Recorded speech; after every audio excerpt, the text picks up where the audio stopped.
زندگی میں بندوں کو کوئی بھی بندہ آپ ڈھونڈ لیں، اس کو اپنے کسی نہ کسی وقت پہ افسوس ہوگا کہ کاش وہ وقت میں نے صحیح کیا ہوتا۔ ایک طالب علم کی مثال لیتے ہیں، جب وہ پیپر دے کے آتا ہے، اس کا رزلٹ آتا ہے تو اسے افسوس ہوتا ہے کاش میں نے پورا سال محنت کی ہوتی تو آج میں فیل نہ ہوا ہوتا۔ اور جس کی سپلی آتی ہے وہ تمنا کرتا ہے کاش میں نے اس مضمون میں زیادہ محنت کی ہوتی۔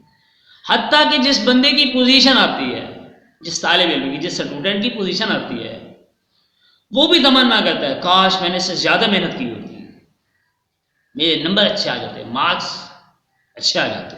اور دنیا داروں کی بات کی جائے تو بہت سارے لوگ تمنا کہتے ہیں کاش میں نے فلاں کام کر لیا ہوتا، اتنی دھن دولت کما لی ہوتی، اتنی عزت شہرت کما لی ہوتی۔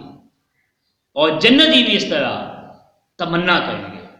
نبی پاک صلی اللہ علیہ وسلم نے فرمایا جنتی جب جنت میں پہنچ جائیں گے انہیں کسی چیز کا افسوس نہیں ہوگا سوائے اس لمحے کے، اس گھڑی کے جو انہوں نے رب تعالیٰ کے ذکر سے غافل ہو کر گزاری۔ جس لمحے میں، جس سیکنڈ، جس گھڑی میں انہوں نے رب تعالیٰ کا ذکر نہیں کیا، انہیں اس لمحے پہ، اس گھڑی پہ افسوس ہو۔